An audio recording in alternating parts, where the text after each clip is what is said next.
Hello everyone, welcome to Widnes Rugby Chat. It's episode 16. We've got a special guest this week. I'm joined by Bethany Pennington. Thanks for joining us. She's managed to sort... I'm out of my bedroom. It's not my bedroom, it's my office, but she's dragged us to the stadium to record it this week. I just wanted to catch up with Bethany, of course, who was behind the Go Fund Me page. That it's still going, is it? Yeah, it's still going. Over 100,000 to save the club last week. Of course, the last episode I think I filmed on just before it was probably a day before the administration, the takeover I should say, came out, so we're still a bit unsure. We were sort of confident it was going to happen, but at that time we were unsure, so it almost feels like a lot's happened since then. Yeah. But let's just... I've got you on, Bethany, because I obviously want to find out a bit more about you. I'm going to try and get some other fans on over the coming weeks as well. So just take us back to when you started the page and how it all came about. So basically, I was literally sat at home in my pyjamas, just like chilling, and then I got a notification off Twitter with the announcement to say that they were going to go into administration. Turned around to me fella, Paul, and I said, "Oh, look at that!" And then he read it and just went, "Oh, bloody hell!" He went, "Someone should start a Go Fund Me page, try and raise a bit of money for the club." So I just went, "I'll do it." I sat there on my phone, just set it up straight away. My brother, David, he's like the most diehard Widnes fan that I know. Before I'd even got a chance to do my own donation, he was like straight away. So David and Paul did theirs, and then I was like, "God, let me do mine, will you?" before everyone else starts doing it. So then I just started sharing it on all the Widnes past and present pages, because a lot of them have got like 20,000 people on, and I thought, what better way of getting it out there on Facebook, social media, whatever. So I did that, and then by the time I'd gone to bed at like midnight, something like that, I would raise like £1,500, and I was like, "Oh, isn't this really good? That's really good in such a short space of time." And then the next morning it was over like £2,000, and then I was like, "Oh God, I wonder how quickly this is going to kind of take off." So like the next morning, like I just shared it again with like a bit of an update of where we were at and how much we'd raised overnight and stuff. And then the next thing, the Vikings got in touch with me and were like, What's your plan? And I was like, "I don't have one." I was like, "I don't know what to do." Were you worried you were going to have to take over the club at one point? Yeah, totally. Apparently I should be on the board of directors according to some fans, and I was like, "Okay then." Yeah. Extreme. Is a fundraising something you've done before, or is it just like little bits? Like I used to do like fundraising when I worked at my old job, like raising money for Alder Hay Hospital, things like that. I do like fundraising for my daughter's rugby team, and I help them kind of get some money behind them for presentation night, trophies and kit, and training kit and stuff like that.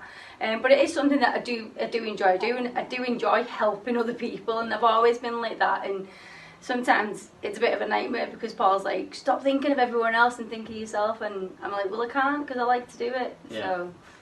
And what was your initial target? Was your initial target 10 grand? 10 grand, yeah. And I thought that was asking a lot. So I was a bit like, "Oh, should I just put 10 grand? I don't really want to take the mick, really, put in like 50 or whatever, not thinking I'd get anywhere near it." So. And what happens when you hit the level? Does Go Fund Me let you put it up? Yeah. Well, so I knew that we were going to hit the 10 grand after obviously the page went live on the Vicky website. We'd raised like another 5 grand in like an hour, and I was like, "Oh God, I want to hit this 10 grand. Then I wasn't sure then if you could carry on putting money in after hitting the target. So Jason from Vicky said, "Oh, we'll put it up and put it up to 100 grand. And I was like, "Well, yeah, that's asking a bit much," thinking it's never going to get that. How wrong was I? Yeah. So I guess there's a little bit of a process now that you have to do with Go Fund Me in some ways. Yeah, I've got to kind of like set up like to withdraw it, but obviously I don't want to withdraw it to my bank account. I want to withdraw it to Vicky, because obviously that's the ring-fenced account that everyone kept asking me about, like where's it going to go and stuff. And I was like, "Well, Vicky's ring-fenced, it's secure. The money can't like get swallowed up in any debt or black hole or anything. And then eventually when the club get back on track, the money's there for them then to buy players or whatever that they need to do." So, well, it'd be nice to withdraw it to your account, sure. Just do a little bank statement. You could go to the cash bar and get your little the receipt and just have it framed. Just have the interest for like a week or something. It'd be sound, wouldn't it? Yeah, no, that's it. So it's still growing, isn't it? It's still growing. Obviously slowed down. It's slowed down a lot since obviously the announcement come out that they've been took over on Friday. I think Thursday, but then officially on the Friday. And it's slowed down a lot since then. But there's still loads of people that did fundraising on the Friday, and I don't know if that money's coming to the Go Fund Me or if they brought it straight to the stadium, I'm not sure. I've got money from the bucket collection I did on Saturday that I've still not put on the account yet. Yeah. So there's still kind of money floating around that people haven't given us yet. Yeah, well, I should mention at this point, I put up sponsorship of Widnes Rugby Chat to raise funds. Oh yeah, and we've got PD Law, we've got Musical All Sorts, I've got to remember these off the top of my head. We've got PD Law, Musical All Sorts, Deals Jewelers, and Arnold Gorse Financial Management. Their logos and stuff will be going across the screen at some point, I'm sure. Sort that out. But they all contributed, and obviously that all went towards the Go Fund Me amount. So I mean, everyone was getting involved. Last week it was unbelievable. It was a bit of fan power, and it shows a few things. The power of social media, I guess, because you've started it from. In many ways, it's like people spend a fortune on marketing stuff, and you've just done something there, and like just shared it on a couple of pages, and it was like, oh yeah. But important. I mean, how long have you been? Obviously, you're from Widnes. How long have you been watching Widnes? Well, honestly, I started watching them when it was Norton Park, because I lived across the road in Milton Ave for like 25 years, so. The atmosphere on a match day was always dead good because it was always people that I lived around that all come the matches together. We'd go into the cow sheds and like we'd sit on the wall and you'd run on the pitch afterwards, high-fiving all the players and patting them on the back and stuff, and it was brilliant. I used to like love it from such a small age. Like growing up, I used to go with my brother Stuart and my brother David and my sister Kim. I wasn't allowed to go to the away matches very much with them because they're all like a lot older than me. Right. So I had to wait till I was a bit older to go to the away matches with them on the coach. But I used to love watching them, and like lately, my daughter, well not lately, like my daughter's been playing rugby for the last 3 years, so that's kind of like got me a lot more into it now, because obviously life goes on, doesn't it, afterwards, and it's like you forget about doing stuff for yourself and you do stuff for everybody else. Like Amy's like 9, but when she started getting into rugby when she was 6, it kind of got me back into it, and then working here for the last 2 years as well has got me like the love that I used to have for rugby is kind of like rekindled with being around it all the time. My boyfriend's just an absolute rugby mad, do you know what I mean? He loves Widnes, he works here, he's worked there like 20 odd years. He goes to as many matches as he can. He's going Barrow on Sunday. So it's just like, I don't know, it's just kind of like the love for me, it's just come back. So you're not one of them people, I always get this when I'm walking back to my car and people ask me what the score was, and I always think, well, why don't you just go the game? Yeah.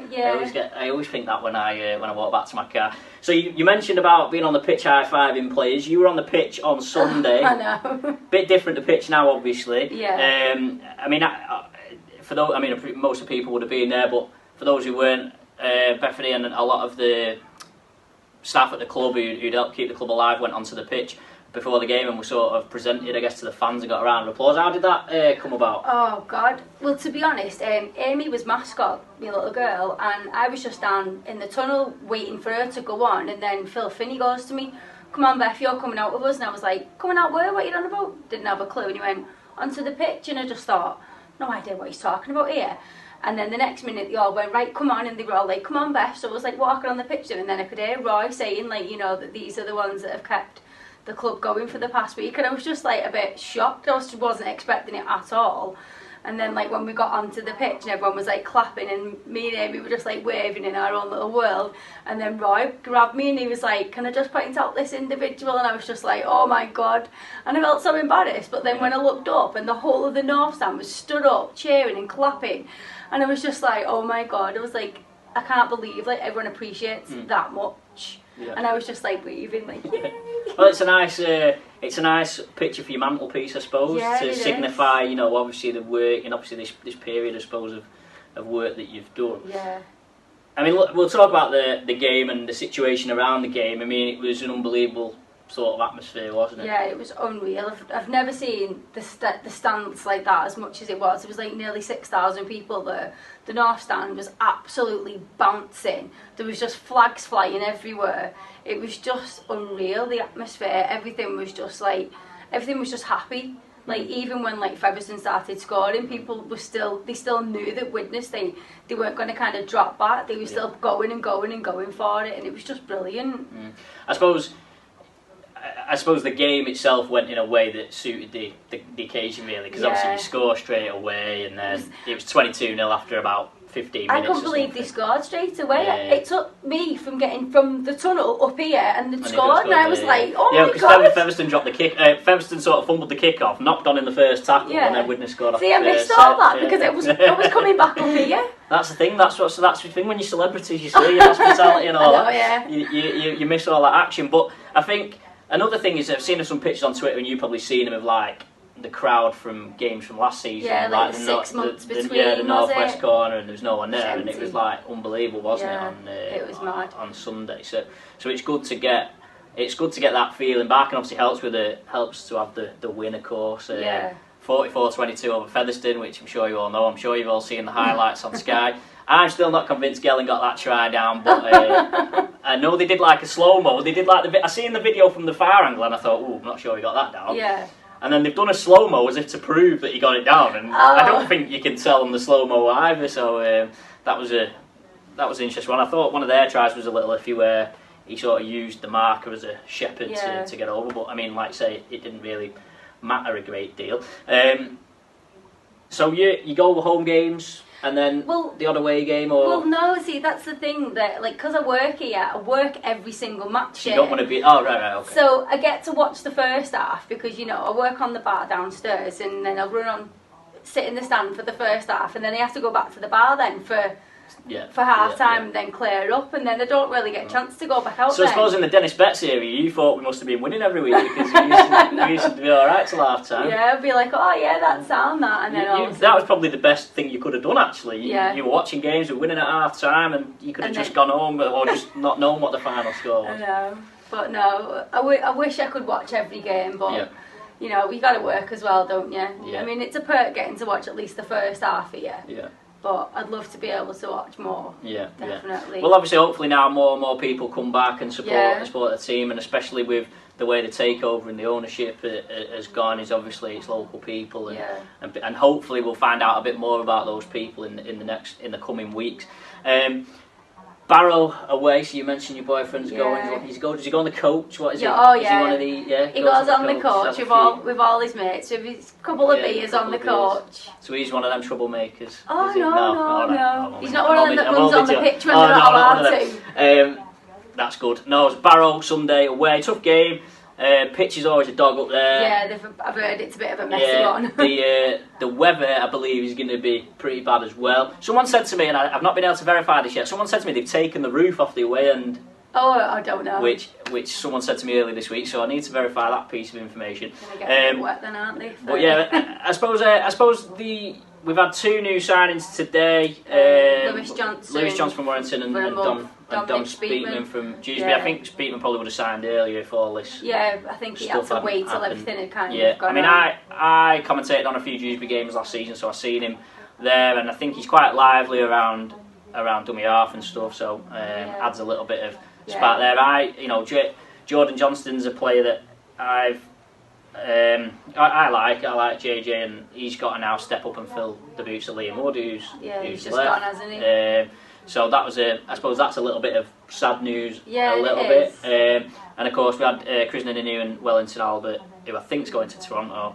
Oh, really? And Adam Tangata, who all left. Was there any discussion with you about the money at all? No. So it's just been it's not been a case of they've said, can we release some of the money for anything? It's just a case of it's all still there in a pot. It's also no one said anything to me about obviously releasing any of the money to keep Tangata or Inu or Wellington. Nothing was said about anything. I think maybe, I don't know, they just had to maybe make cuts somewhere, didn't they? I mean, no, definitely, and I think because they've lost 3 good players, but they've gained 2 in a way. But even if one's only on a month. Contract. I mean, obviously, I mean, being cynical, Tangata's injured for 3 or 4 months anyway. Inu was injured.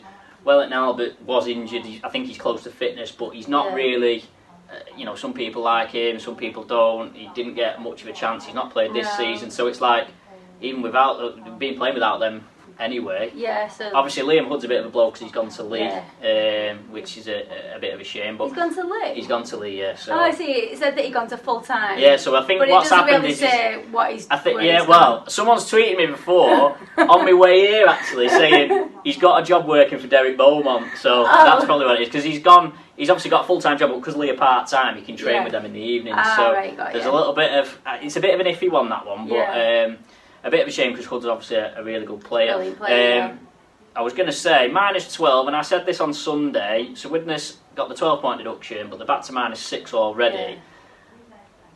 I said this before they got rid of Liam Hood, so I'm not sure whether my opinion might change, but I still believe Widnes have got a chance of making the top 5. Yeah, even totally. With I mean, they've won 2, which means obviously we only started on -8. They've won again, so we're on -6. So technically they've only got to win another 3 games to get back to more 0. Than the others, yeah.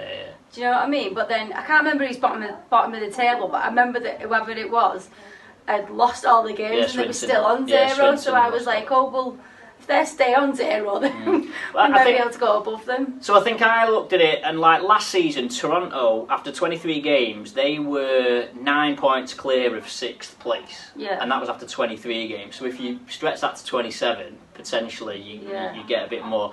I guess the key, what you've got to look at is defeat. So effectively, Widnes have lost 7 games, is the way I'd look at it, because of the way they've lost. So what you've got to look at, assuming Widnes obviously have to win the majority of their games, that goes without saying, but as long as there's going to be more than or less than 4 teams that lose perhaps less than 10, Widnes got a chance of getting in there. The odds aren't great. The odds aren't great. The odds aren't great, but that way. My point is that there's a chance. I still think there's a chance. I have every faith that Widnes are going to do good this season. I really, really do. And in some ways, it's not necessarily about that. It's about... I mean, obviously, everyone wants to watch the team win, and of course, that's important. But I think what's most important is that the fans come back like they did last week, that we've actually got a club, because obviously that was at risk last year. The academy carries on going. I think, Sunday there was 11 of the 17 had come through the academy. That's probably more important. I've seen a few people say, we need a plan to get back into Super League, but it's a bit like, well, actually, let's just have a bit of stability and enjoy it a little bit. Focus on the now instead of the future, really. I mean, if we get back into Super League, then that's fantastic, but as long as we can kind of stay up there in the Championship now, then Super League can be like maybe next season's goal, really, because technically they probably wouldn't get back into Super League after this season. Depends. Well, I mean, obviously you've got the Toronto thing, haven't you? Really, you've got the Toronto factor. Ultimately for Widnes, whatever happens, Widnes would have to beat Toronto. In one. Well, I suppose you could look at that both ways. Yeah. They have to beat Toronto to go up potentially, but then at the same time you could say, well, actually, they only have to beat them once. In theory, they could finish 5th in the straight 5th, and then get through to the final and beat Toronto once, which is what London Broncos did. Exactly. Did last year. So, really, really interesting one. So, what is the plan moving forward with the Go Fund Me? Is it going to keep going, do you think, or? Well, technically, we're trying to work the kinks out of how to withdraw the fund now, because there's a lot of paperwork with Go Fund that you've got to go through. You can't just go, I'm going to withdraw all that money to my account now, and then I'll give it to Vicky. It's not like that at all. There's a whole hoo-ha of emails back into, and obviously with the company being in America, when I'm emailing them back, they're not emailing me back till the next day, and it's a big mess at the minute trying to get it all sorted. But at the minute, the GoFundMe page is still open. So we are still getting donations, not as much as we was, but obviously can't complain at the 105,000 that we've already got. But as soon as we get them sorted with when we can take the money out, hopefully sooner rather than later, we can obviously put it in the Vicky account, and then they can use it then for whatever they need it to go. Because I suppose obviously it's a significant amount of money, and I would presume that, and like I say, because we haven't spoken to anyone at the club yet, we don't know, but I would presume that money is needed fairly soon. Quickly, Because that was the whole point of it, basically. It was just to keep the club going, but not let it get sucked into the debt, because obviously we didn't want that. We wanted the fans to give the money to save the club, not to give the money to pay off whatever they needed to pay off. So I'm going to run some ideas past you here, because you could be my fundraising events manager or something like that. So if you watched last week, my suggestion was every year, like the Monday night at the stadium was great. You know, I was there. I don't know if you went now on the fundraising thing. I was working behind you the were. bar. I remember because they called you out. Yeah, I never got a drink all night because I thought I came in and the queue was that long. I thought, nah, I'm not going for it. So I just got to the front. Didn't stop all night. I got to the front and I was sat on the floor for the first time. Terry O'Connor managed to get a water though. Did he? Yeah, so I don't know how he swindled. Yeah, because I ended up anyway. So my idea was that every year, because I think during that fundraising part, I was a little bit not worried, but there was so much stuff being auctioned off that obviously some of it wasn't getting its true value because obviously, you know, one person might have been interested in 10 things but only have the money at that time to pay for one or two. So my idea was, and I mentioned this last week, an annual Love Our Club event. Right? Late-ish February to coincide with the one last week. Yeah. Not close enough to Valentine's Day so it affects your Valentine's Day stuff, but still in February so you can use the love thing. Oh, yeah. So that's my idea. So no one's really jumped on it from last week, so I'm trying to build the momentum. I had a couple of tweets from people saying, yeah, good idea. I'd go, you know, every year we could have a night in the whatever suites they're called downstairs. The Corelli's, whatever. Every year as a way of fundraising. Yeah, to be fair, it's a really good idea. Yeah, I have my moments, I love the fundraising. You could be the face. I would totally get on board with that. You could be the face of the Love Our Club event every year. And even if you know, I think what did they raise? About 18,000, something like that. 17,000. Even if you could raise 10, 15 grand every year from an event like that. Yeah. And you know, and Rolty said one of the things Rolty said at the thing was he thought that the club had lost this sort of thing in terms of having all those people in the room wanting to be at an event, and it's like, and you know, I must admit, I sat there thinking, I literally can't remember the last time I was here. Well, it was that busy. They had to stop people coming in. The people were queuing downstairs, and it turned into like 1 in, 1 out. I've never seen that many people there. And I think it'd be amazing if we could have some sort of fans thing like that every year. Yeah. So that's one idea. My second idea that I actually went into the stadium with on the Sunday as a little bit, because obviously we were all pulling at straws a little bit, grasping at straws and trying to think of ideas. And because originally we were going to film this at your house. Yeah. It was going to tie into that slightly because my idea is that when people donate to the fund, we get Anthony Gelling to go to the front room and have a picture in their lounge. #Girls in the house. Yeah, because you know he loves it, Gelling, doesn't he? So it's like, you know, that was one of the other things. If someone donates, that's a good way to get Anthony Gelling to come down on his day off or whatever, sit in your front room having a brew, nice picture, put up on the wall. You're not so keen on that. I don't know. I just don't like your tagline, "Girls in the house." Yeah, but that's the sort of thing he'd come up with. You see? No, I know. He's quite funny, to be fair. Like, I want to take him to my dad works at the Grannox, so I want to take Anthony Gelling down to the Grannox to do a Widnes Rugby Chat. That is my aim at some point, because obviously he did the one in front of Fiddler's Ferry, and he didn't like the smell of it down there. No. It's not as bad as it used to be. To be fair, it's not as bad as it used to be. So, but yeah, that'd be. I'm dead keen to try and do that, and you know, I know Sam White watches these. Get it sorted. Get it sorted, Sam. So that's another thing, but I think. The good thing is I know, obviously you know a lot of people in Widnes, and I know a lot of people in Widnes, and the main thing is that everyone's sort of made the point that Widnes wants a rugby team and wants to support a rugby team. That's the main thing that's come out of all this. Well, it is. If you say to anyone, "Oh yeah, I'm from Widnes," the first thing they say to you is, "Oh yeah, Widnes Rugby, Widnes Vikings." That's what the town's known for. Yeah, I mean, it's not known for the Grannox or the Christie. Well, yeah, that's the thing. Rugby puts Widnes on the map. It did 100%. Widnes definitely did. And obviously, I don't want to put you under pressure here because you work for the council, I guess. Yeah. So there's obviously been, with the previous ownership, a little bit of friction, and for whatever reason.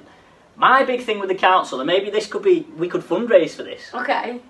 There's signs when you come into town, or like when you're coming in from Warrington or St Helens, whatever. Yeah. You know, you go to Warrington and it says "Home of the Warrington Wolves." Yeah, and there's one on the way to St Helens as well. But they don't have one for Widnes. Now, I know it sort of says, I know it's a Holton thing, and obviously you've got to be careful because you don't want to hack off people from Runcorn and stuff like that. But there's one when you drive past Fiddler's Ferry, that's the one I go past probably the most. And I always think, surely, as your Holton Borough Council, your main asset, or rather the main thing that makes you famous is rugby. So why not have home of Widnes Vikings, and you could even have World Champions '89 or something. Yeah, that's a really good idea. That's your next fundraising idea. So once we've got some once a club's stable, Yeah. and we're happy with all the signings that we've made, that's the next one. Totally. But yeah, Get on it. So yeah, Bethany, thanks very much for joining me. Welcome. Hope you've enjoyed this one. A bit of glamour this week, not just me and Drew and some of the others that we always get on. Thanks to PD Law, Musical All Sorts, and of course Financial, and Deals Jewelers. See you at Barrow on Sunday. Don't forget to subscribe, like, comment, all the bits on YouTube, Audio Boom, Spotify, all that, and I'll see you next week.